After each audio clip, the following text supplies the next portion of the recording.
There is nothing better than a pasta sauce that cooks while the pasta is being made. So you can have everything ready at the same time, taking maybe 20 minutes, including boiling the water. I just started boiling my pasta water, and now I am going to show you how to make Penne Alla Vodka. This is really an Italian-American dish, although it's interesting. It became popular in the US in maybe the 70s or 80s, and it also became popular in Italy at the same time. It's not an Italian recipe with hundreds and hundreds of years behind it. It just exploded on the world stage.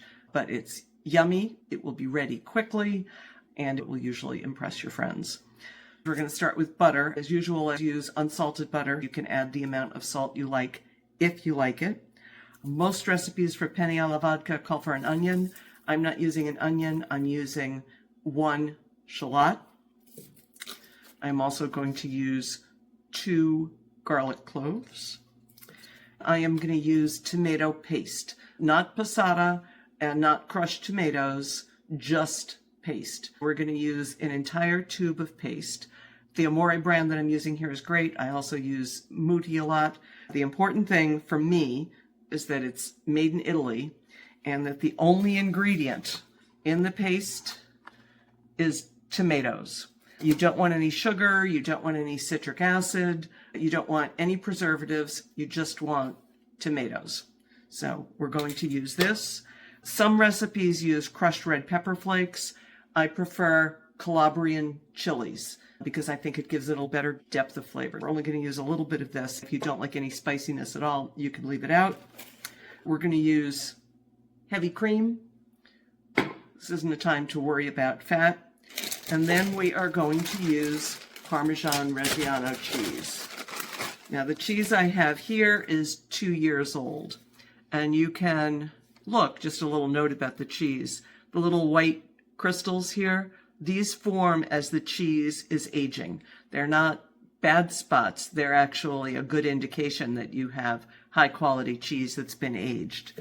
If you buy just a chunk of the supermarket Parmesan, you can see this cheese doesn't have any crystalline development, so you want to make sure your Parmesan Reggiano has developed those crystals. I prefer to grate it myself because that way there's no cornstarch or fillers that are added.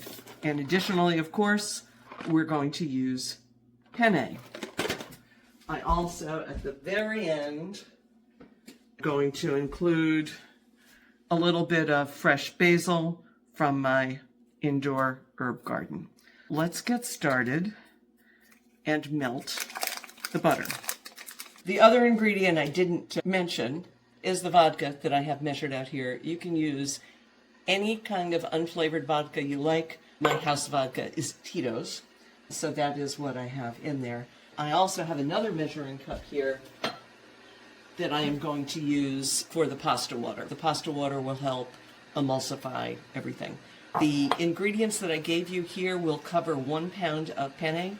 I'm going to make a full batch of sauce tonight for that 1 pound of penne, although I am only going to use a quarter of the recipe. So I've measured out 4 ounces for what we're doing tonight.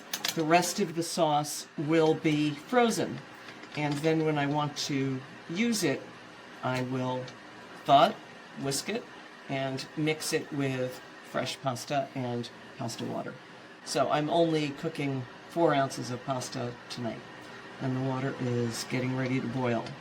While the butter is melting, most of it is melted, I'm going to take the shallot and garlic that I minced. You want to chop it up as finely as you can, and then you are going to saute this until it softens. Not brown, just softens. You need to pay attention, because if it burns, it will taste bitter, and we don't want to do that. This will only take a couple of minutes.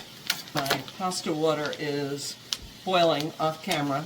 You see I'm going to take the 4 ounces of penne. This is penne rigate. It has the little ridges on the side. Although this is Penne Alla Vodka, you can do it with rigatoni, fusilli, ziti. any kind of pasta that is designed to hold a sauce that is not totally smooth with a little bit of texture to pick up the garlic and the onion. And it's nice if it has a tube in the middle because then the sauce gets all over it. So I put that in the boiling water for 9 minutes.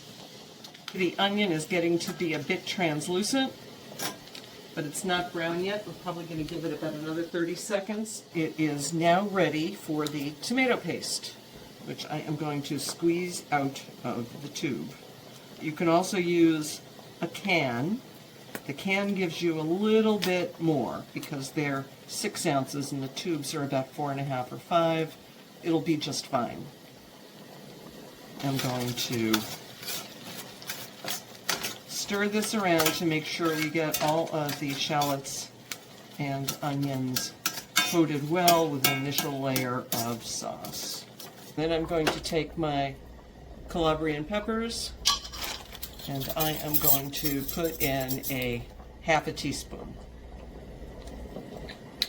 Again, this is something you can leave out or put in more if you like it really spicy, or put in less. We're going to stir that well. Now we're going to add the vodka. Some people wait and add it at the end. I like the alcohol to cook off. You don't get 100% out. So if you have a medical issue where you really need to avoid alcohol, I would just add a little bit more of the pasta water with maybe a teaspoon of lemon juice. We are going to turn up the heat here and we are going to cook the tomato paste just until it starts to darken. So it'll be a little bit deeper in color, not the same bright red you see here. One thing I want to mention is that I used butter. Some people use olive oil for this, which is fine, but I find when I am making a dairy sauce, like a carbonara or an Alfredo or the con vodka, that I will use butter because it blends well with the heavy cream. You can see now this is beginning to darken. So I am going to turn the heat down a little bit and I am going to add in 1 1/4 cups of heavy cream. Not half and half, not milk, but full fat, heavy cream. And we are going to simmer this for a little bit until it thickens. After we get all of the tomato paste and the cream mixed together, we are going to start adding Parmesan cheese. And I am going to add half a cup of the Parmesan Reggiano that I grated to the sauce. So let's put that in and mix it up. This also helps to thicken the sauce. Then I am also going to take some water out of the pasta pot. My penne is almost done, and I never know exactly how much water I'm going to use, so I take about 2 cups. And you make sure before you take that out, you stir it, because you want to make sure it's nice and starchy. This also helps thicken, emulsify, and help your pasta blend with the sauce. Now, I'm not going to add it all in here because, remember, I'm not using all of this tonight. I'm just making one portion. So I am going to take this and I am going to put it in a measuring cup. And to make sure I don't make a mess all over the place, I'm going to use a big funnel.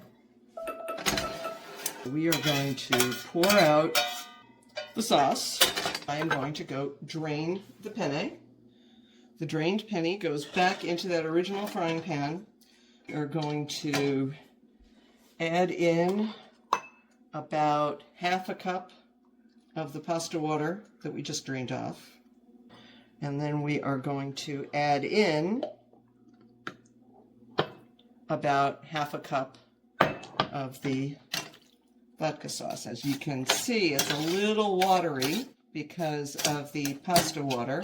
We're going to turn the heat up and cook it until it thickens. While I do that, I am going to gather a little more of my cheese and my bowl and my basil.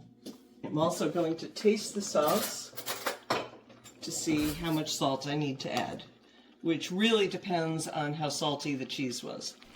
It's actually pretty good, but I do need a little bit of salt. Again, you're going to want to boil this down until it thickens and coats the pasta nicely.